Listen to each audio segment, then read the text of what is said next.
Hoje pela manhã nós vimos aquela parte introdutória onde o sábio, o pregador aqui de Eclesiastes, nos exorta acerca de considerarmos o verdadeiro sentido da nossa vida, de não basearmos o sentido da nossa vida nas coisas que nós temos, que nós fazemos, mas de fato conferir sentido às coisas através de uma vida que é vivida à luz do temor do Senhor.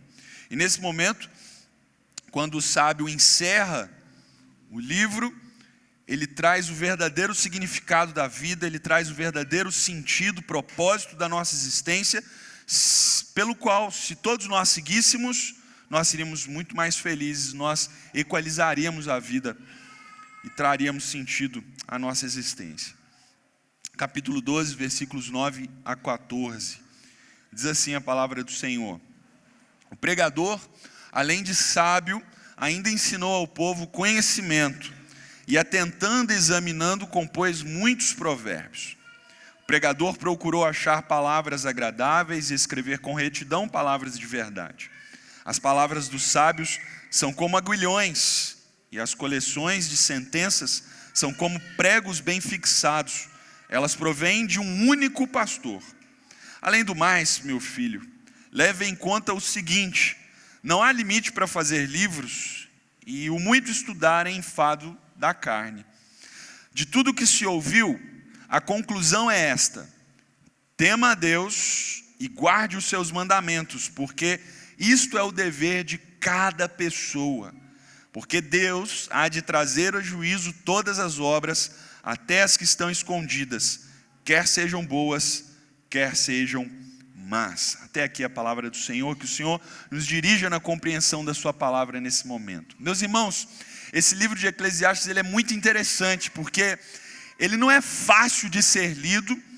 Muitas vezes ele traz afirmações, sentenças que são desconfortáveis para todos nós, mas o que é interessante é que ele nos leva a um ponto de decisão, e o ponto de decisão é exatamente esses versículos que nós lemos. E a reflexão que eu quero fazer com você nessa noite, meu querido, é acerca de como nós temos levado a nossa vida. Eu disse pela manhã que eu poderia muito bem trazer aqui uma palavra de encorajamento, de esperança, mas uma palavra falsa, no sentido de prometer a vocês que esse ano vai ser uma bênção, que esse ano você vai ganhar tudo que você sempre quis, que você sempre sonhou, coisas como essa. Mas são coisas que não fazem sentido e que verdadeiramente não nos ajudam a enfrentar um ano que vem, o ano de 2024. Então nós precisamos considerar o que esse texto diz e as afirmações que ele faz acerca da nossa própria vida. E eu gostaria de trazer aqui uma ilustração que eu vi uma vez de um pregador. E se você já viu essa ilustração, tenha paciência para você ver de novo. Essa aqui é a nossa vida e ela embolou no meu bolso. É a vida, embola mesmo. Isso aqui é toda a nossa existência. Deixa eu tentar desembolar aqui um pouquinho. A vida é complicada, né, irmãos? A gente prepara uma coisa, mas sai outra. Essa aqui é toda a nossa vida, a nossa existência. E dentro de toda a nossa existência, a vida que nós vivemos aqui nessa terra, é só esse pedacinho vermelho. O resto todo é a nossa eternidade, onde nós passaremos. E essa eternidade pode ser uma eternidade de bênção na presença de Deus, ou pode ser uma eternidade longe da presença de Deus. E o que nós fazemos, meus irmãos? Nós dedicamos a nossa vida, o nosso esforço para apenas esse momento vermelho. Nós dedicamos o nosso suor, a nossa saúde, a nossa família, nós sacrificamos o nosso tempo, nós sacrificamos tudo que nós temos. Para quê? Para que esse momento vermelho seja um momento agradável. E o grande problema é que pelo menos metade desse momento vermelho é toda uma dedicação para no final, na outra metade, a metade final, a gente fala assim: agora eu vou descansar, agora eu vou aproveitar a vida. E o problema é que a nossa força já foi embora. Sendo que nós deveríamos nos preocupar com toda a nossa existência. E eu acredito que se você está aqui essa noite, você está preocupado em algum sentido com toda a sua existência. a sua existência diante de Deus, a sua eternidade para com Deus. E a pergunta que eu preciso fazer para você, à luz desse texto de Eclesiastes, é: o que você tem feito da sua vida que vai levar para toda a sua eternidade? Lembra, esse momento aqui é muito breve, é muito passageiro. E muito do que nós fazemos nesse pequeno momento, como diz o pregador, é vaidade, é fugacidade, é vapor. É por essa razão, meus irmãos, que eu queria considerar com vocês esse último texto do livro de Eclesiastes e trazer algumas recomendações de sabedoria para nós vivermos a nossa vida com uma qualidade melhor, uma vida verdadeiramente sábia. E esse é o propósito dos livros de sabedoria na Bíblia. É construir como degraus posições de sabedoria, a fim de nós alcançarmos uma perspectiva de Deus acerca da nossa vida. E à medida com que nós vamos lendo, nós vamos compreendendo, nós vamos conhecendo a palavra de Deus, nós então vamos construindo esses degraus, a fim de então termos uma perspectiva que Deus tem acerca da nossa vida, uma perspectiva verdadeiramente sábia, uma perspectiva que nos faz enfrentar os dilemas da vida. Como eu disse aqui no começo, eu não posso prometer para você que esse ano vai ser tudo flores, que esse ano vai ser uma bênção, que esse ano vai ser de toda alegria. Eu não posso fazer isso, é irresponsável da minha parte e irresponsável da parte de qualquer um que se diz um pregador da palavra de Deus. Ou mesmo que seja uma pessoa de boa fé, uma pessoa que deseja coisas boas para as outras pessoas. Nós precisamos enfrentar a vida conforme ela é. Quem sabe você está preparando um ano que vai ser difícil. Você já está preparando todo o seu esforço, toda a sua dedicação. Você já está concentrado, poupando dinheiro para esse ano vai ser difícil. E quem sabe, a partir de amanhã, no dia 2, primeiro dia de trabalho, você recebe uma surpresa, vai ser um ano maravilhoso.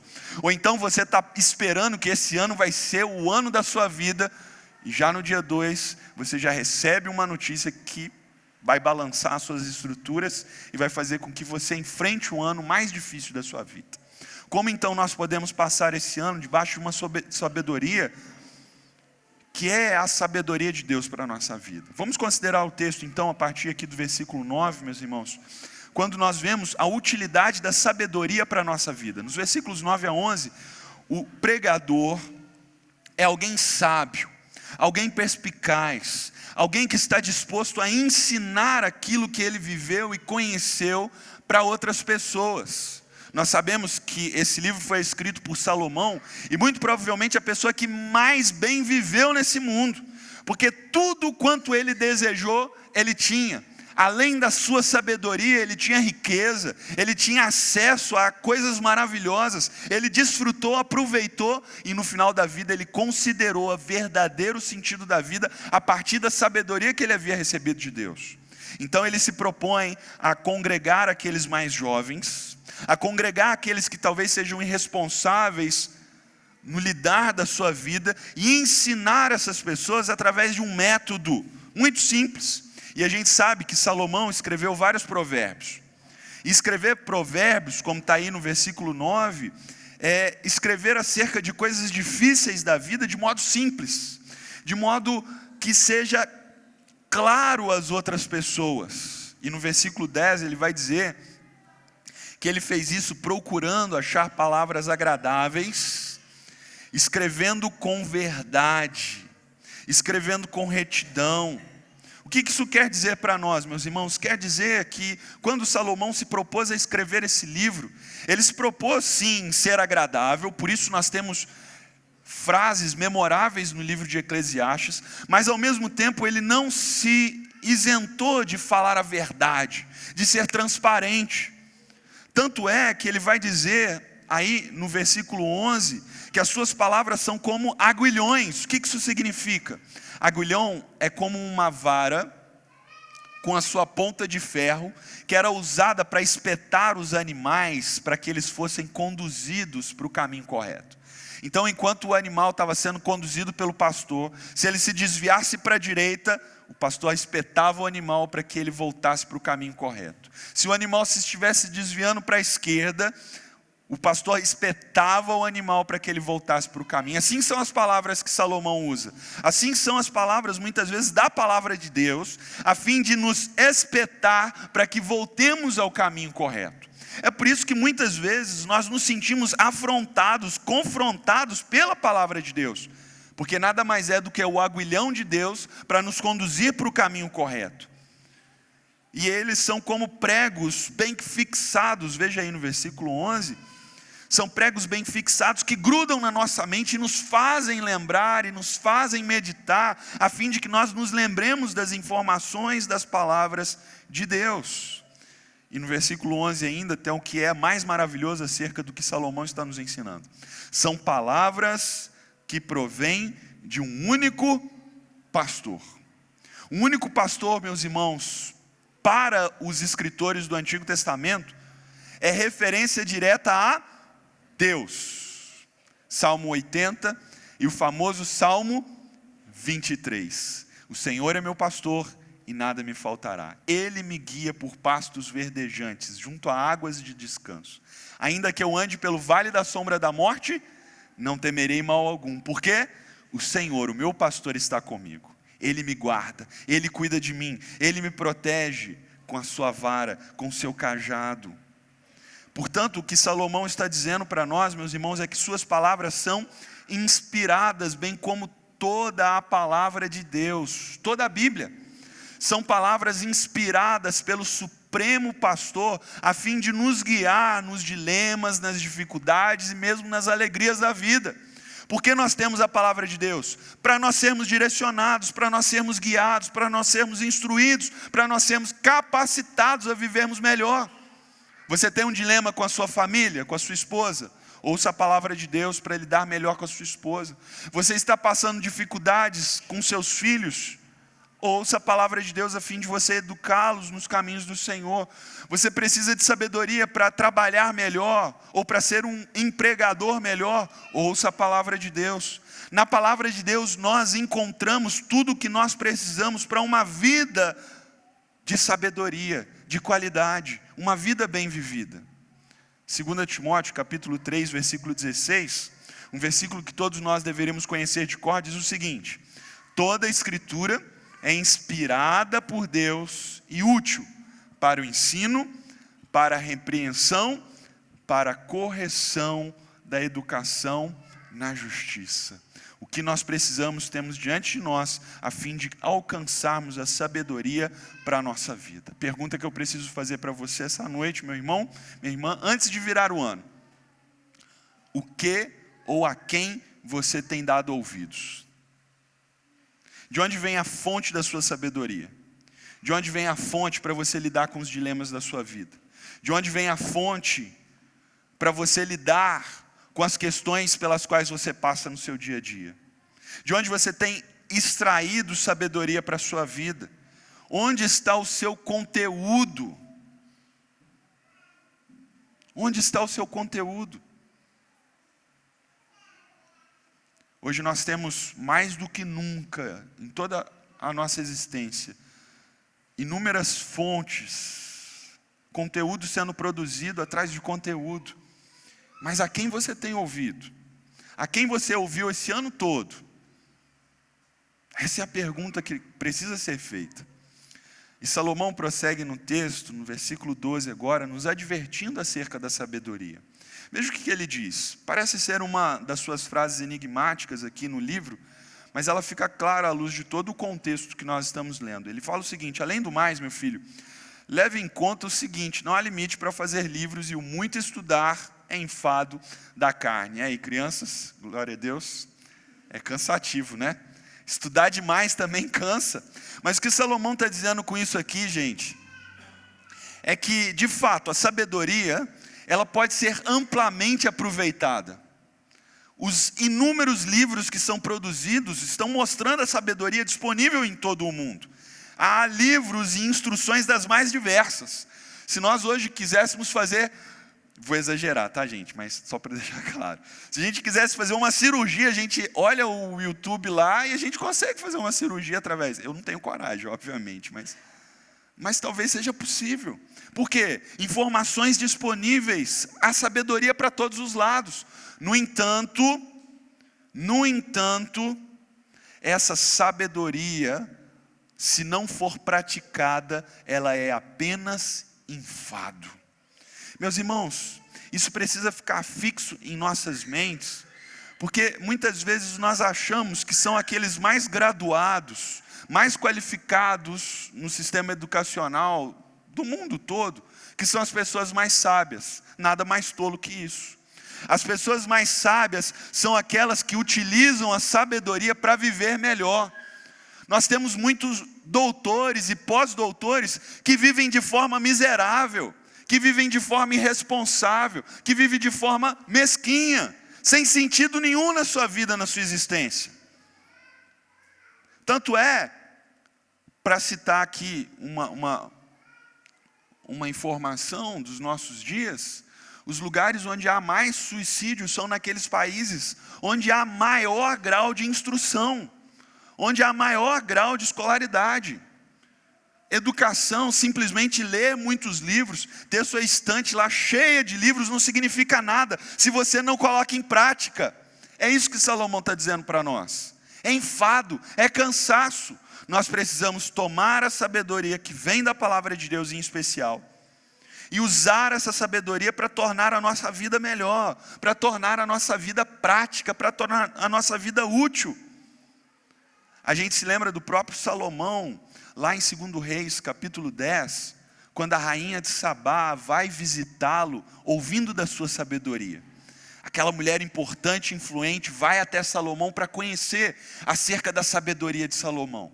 E o que ela encontra? Olha, eu ouvi falar que você era sábio, mas o que eu estou vendo, você praticando com seus empregados, a forma como você lida com as suas coisas, e tudo isso é muito mais do que eu esperava. Que a nossa vida, meus irmãos, seja uma vida de utilidade da sabedoria que nós temos recebido das instruções da palavra de Deus. De tudo que você ouviu de 2023, de todos os ensinos que você recebeu, o quanto você colocou em prática. A palavra de Deus, quando Jesus fala acerca da parábola do semeador, ele diz que o bom coração frutifica a 30, 60 e a 100 por um. Quantas mensagens, quantos livros, quanto da palavra de Deus você ouviu esse ano? Faz um comparativo agora, o quanto você produziu. Se cada uma mensagem produzisse 30, a nossa vida estaria muito melhor, concorda? E por que a nossa vida muitas vezes não está melhor, mas está na mesma? Reclamando das mesmas coisas, vivendo a mesma mesmice, a mesquinhez da nossa vida. Nós precisamos ouvir a palavra de Deus, recebê-la em nosso coração e praticá-la, abundantemente praticá-la, exercitar. Essa é a realidade dos evangélicos dos nossos dias, meus irmãos. São pessoas que não praticam a palavra de Deus, que sabem o que devem fazer, mas não fazem. Por quê? Não têm praticado a sabedoria que vem da palavra de Deus. Em terceiro lugar, portanto, Salomão vai mostrar o método da sabedoria. E aqui é onde as 3 recomendações para você esse ano, e você não pode esquecer dessas 3 recomendações. Você precisa olhar para essas 3 recomendações que ele faz aqui, guardar em seu coração e praticar nesse ano, ok? Olha só o que ele fala então nos versículos 13 e 14. De tudo que se ouviu, a conclusão é essa: tema a Deus, primeira recomendação. Guarde os seus mandamentos, segunda recomendação. Terceira recomendação está no versículo 14, porque Deus há de trazer juízo todas as obras.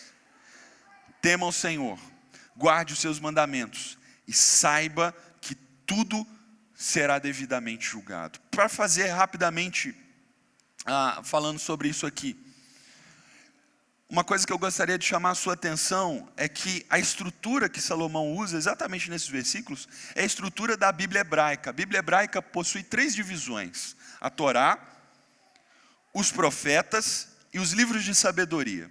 Os livros de sabedoria, ele fala acerca do temor do Senhor como princípio da sabedoria. Primeira recomendação que ele faz: tema a Deus.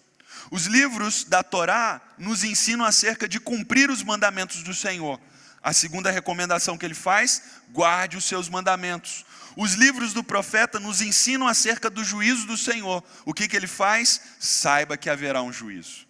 Ele usa a estrutura da palavra de Deus para nos informar acerca de como obtermos essa sabedoria de vida, como equalizarmos toda a nossa vida à luz do que ele considerou até esse momento no livro de Eclesiastes sobre a vida. Em primeiro lugar, portanto, tema a Deus. O que é temer a Deus? Não é ter medo de Deus, mas é ter reverência de um Deus que está sempre presente. Eu não sei se eu já contei isso aqui para vocês, mas uma vez eu fui ao sul e lá eu tive a oportunidade de conhecer uma loja de cristais.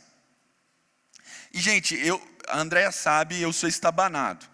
Então, ali havia uma árvore de cristal e o preço era nada menos do que R$200 mil.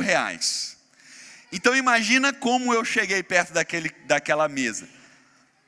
Até aqui, para chegar perto o suficiente para admirar, mas tomando todo cuidado, reverenciando aquilo como uma beleza. Olha, é melhor eu tomar cuidado e não chegar tão perto, porque isso pode quebrar.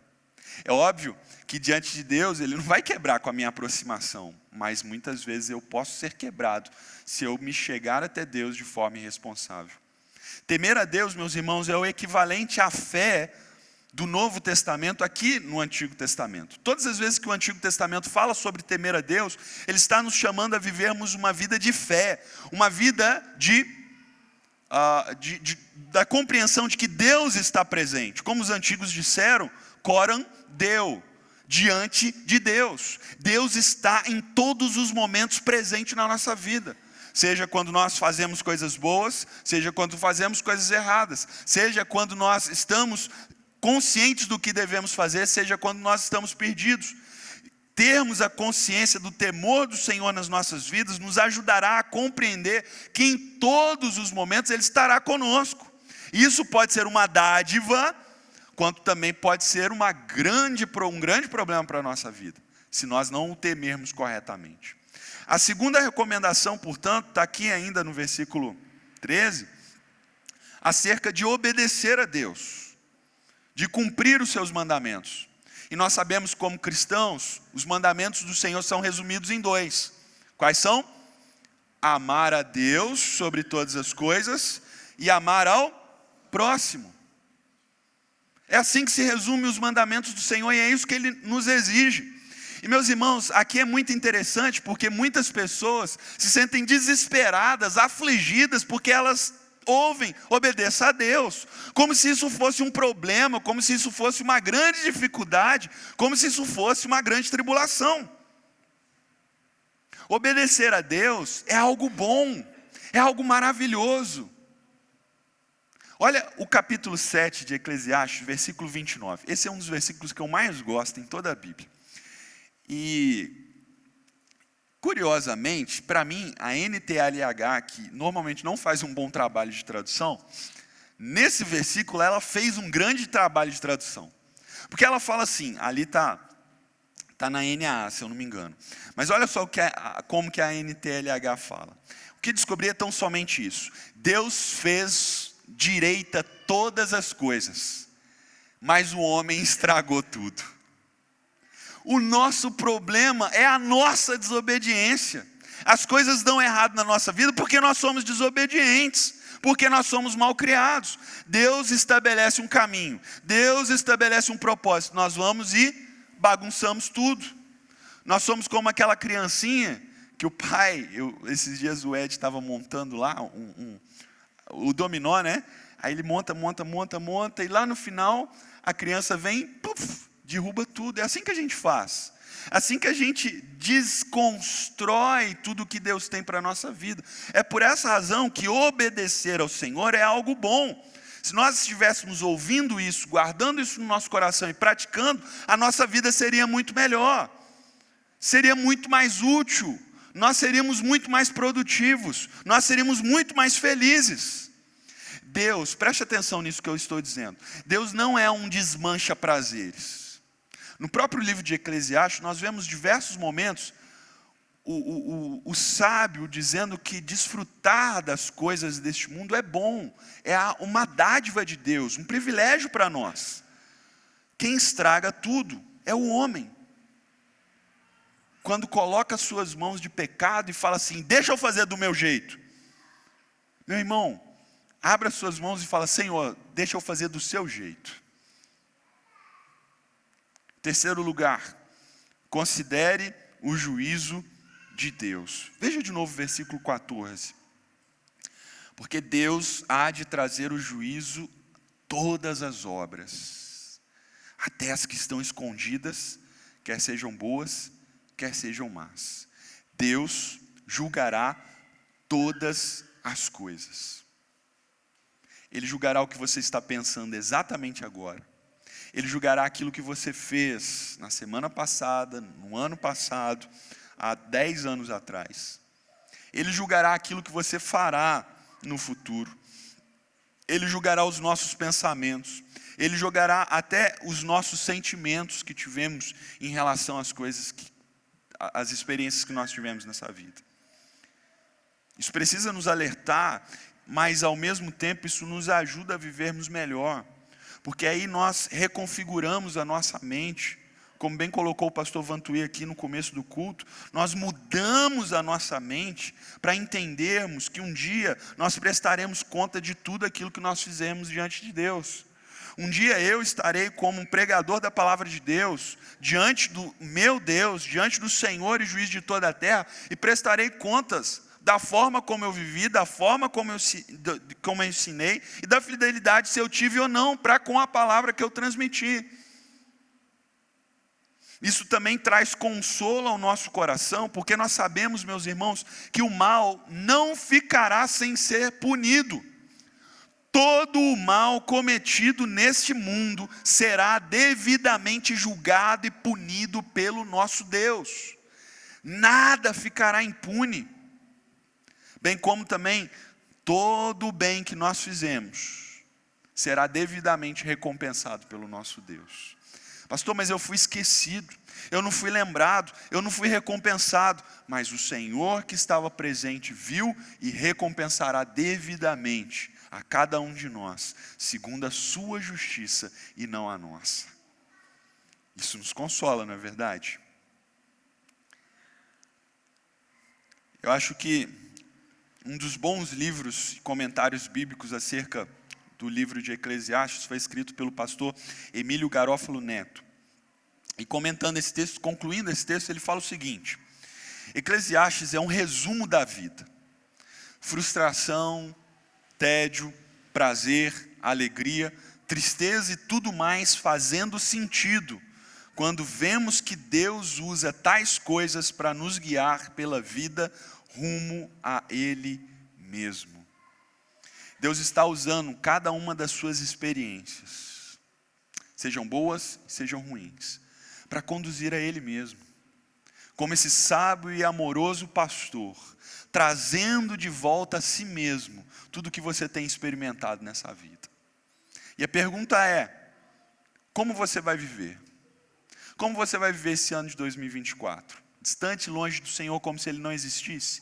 Ignorando os desígnios dEle, ignorando tudo que Ele tem falado com você, ignorando tudo que Ele já mostrou para você, todos os alertas que Ele já fez, os livramentos que Ele já lhe concedeu, os benefícios que Ele permitiu, até mesmo a dor que Ele permitiu que fosse causada a você, para que você fosse atraído a Ele. O resumo desse texto, meus irmãos, eu fiz de uma forma que tentei fazer uma poesia. Espero que não seja piegas para vocês. Tá aí, ó. Porque, não é isso aí não. Isso aí é a Bíblia, isso aí tá certo. A grande ideia do texto é a seguinte: para a vida ser uma dádiva e verdadeiramente aproveitada, lembre-se que suas atitudes por Deus serão julgadas. Nós queremos que essa nossa vida, meus irmãos, seja uma dádiva. E nós queremos aproveitar a nossa vida e cada momento que nós vivemos. Mas, para que isso seja possível, nós precisamos ter em mente o temor do Senhor em nosso coração. O que Salomão está nos ensinando, diante de tudo aquilo que ele já disse no livro de Eclesiastes, é que não há vida verdadeira, não há contentamento, não há essa coisa de eu estou aproveitando a vida, se nós não fazermos diante do temor do Senhor. E eu quero dizer uma palavra a você que talvez esteja pensando o seguinte: não, esse negócio de servir a Deus agora, deixa para lá mais tarde, deixa para depois, quando eu estiver mais velho, e aí sim eu vou aproveitar, aí sim tiver aproveitado a vida, eu vou servir ao Senhor. Meu irmão, nada mais enganoso do que isso.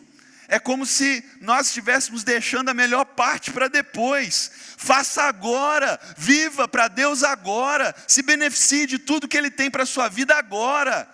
Goze da alegria que Deus tem para te dar agora. Deus não vai te proibir de trabalhar, não vai proibir de você de ter o seu tempo com seus amigos. Deus só vai reorientar a sua vida e te dar uma qualidade de vida muito maior, muito melhor, muito mais agradável.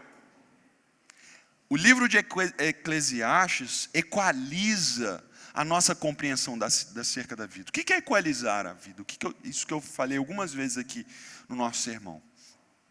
Se os meus amigos ali distorcerem o microfone aqui, vocês não vão entender. Ou vocês vão ouvir minha voz grave demais, ou vão ouvir minha voz aguda demais, e vai ficar aquela coisa distorcida, confusa, mas como eles bem fazem, eles equalizam e deixam tudo perfeitinho, a minha voz que é ruim mesmo, para que vocês ouçam bem, para que fique mais agradável. Eclesiastes está fazendo exatamente isso para nós, bem como toda a palavra de Deus, está equalizando e nos ensinando, olha, há propósitos acerca do sofrimento, há uma qualidade de vida que é superior a essa nossa compreensão, a essa nossa passagem por esse mundo. Viva conforme o temor do Senhor. E aí, diante disso, eu gostaria de dar 3 recomendações a vocês. Em primeiro lugar, nesse ano de 2024, considere a voz de Deus. Ouça a voz de Deus. Seja na natureza, pois a natureza proclama a glória de Deus, ou seja, na sua própria palavra, nas sagradas escrituras. Considere que cada um dos ecos que nós ouvimos neste mundo, nos levam a um Criador. Eclesiastes, lá no capítulo 3, diz que Ele colocou a eternidade em nosso coração. Sabe esse anseio, esse desejo, que nada supre na sua vida? É a voz dizendo a você: venha a mim, experimente da minha presença, experimente da minha companhia, da minha salvação. Eu posso suprir tudo isso que você anseia. Por isso, meus irmãos, veja a beleza das coisas da vida, mesmo enquanto nós temos passado por tempos de dor. Se proponha a estudar, a meditar na palavra de Deus. Estude esse ano um livro bíblico, um só. Eu vou estudar Provérbios esse ano. Eu vou entender, compreender, meditar e guardar a palavra de Deus no livro de Provérbios. Leia bons livros. Em segundo lugar, não desperdice a sua vida tentando buscar um significado para a vida. Um dos alertas que o livro de Eclesiastes faz para nós é para a gente parar de ficar tentando buscar o significado, o segredo do universo, da vida. Muitas vezes a gente fala assim: eu quero entender o porquê, o para quê, pelo qual eu estou passando essas coisas.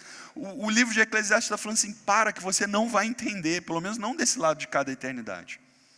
Viva, desfrute de cada momento, que é o presente que Deus deu a vocês, que Deus deu a cada um de nós. Desfrute agora, desse momento. Esse momento aí, do lado da sua cremosa, da sua esposa, né? Para quem não perdeu a piada. É um momento único. Não vai ter de novo. É um momento de você aproveitar e se alegrar na sua família. no seu trabalho. Por isso, não gaste o seu tempo apenas só trabalhando, apenas só se divertindo, apenas nas redes sociais. Oi, jovens, prestem atenção nisso. A vida de vocês está escorrendo pelos dedos de vocês. De ficar passando a vida dos outros no Instagram. Chega, vai viver. Em terceiro lugar, venha a Jesus como o guia sábio, como esse bom pastor. O Senhor Jesus foi e é a pessoa mais sábia que já passou nessa terra. E se nós queremos ter uma vida verdadeiramente sábia, verdadeiramente equalizada, verdadeiramente equilibrada, verdadeiramente feliz, nós precisamos ouvir o que Ele está dizendo a nós. Nós temos uma única oportunidade. E essa oportunidade é dada pela salvação mediada por meio de Cristo Jesus. Ele é aquele que veio a este mundo e sofreu dores terríveis para nos conceder salvação, para conceder transformação ao nosso coração. É por essa razão que eu e você precisamos ouvir a voz do nosso Senhor Jesus Cristo. Se você está perdido, se você não sabe o que fazer no ano de 2024, ouça a voz de Jesus. Se você está cansado, sobrecarregado de todo um ano de 2023 pesado, se você está cheio de esperanças para o próximo ano, ouça a voz de Jesus. Venha a Ele e venha hoje. Não deixe para amanhã, não deixe para depois. Venha a Jesus agora. Ouça a voz do Senhor, ouça a voz do Mestre, ouça a voz do bom pastor. Essa é a sabedoria da palavra de Deus. E os votos que eu desejo a você no ano de 2024 é que você ouça a voz desse que nos guia em toda sabedoria, em toda verdade. Só Ele é a vida. Amém? Vamos orar, meus irmãos?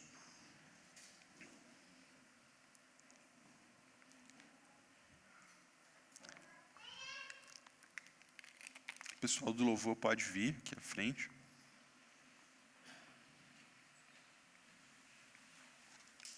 Nesses últimos momentos, nós vamos orar nesse momento. Esses últimos momentos de 2023, nós vamos orar. Nós vamos louvar ao Senhor. Eu encorajo você a louvar de todo o seu coração. E faltando uns 2, 3 minutinhos, nós vamos parar e nós vamos fazer uma oração para virarmos o ano orando. E logo depois você poderá dar um feliz ano novo para o seu amigo, para o seu irmão. Mas nesse momento, faça desse tempo um momento único, seu para com Deus. Faça a sua oração, faça os seus votos, entregue-se ao Senhor agora. Vamos orar, meus irmãos?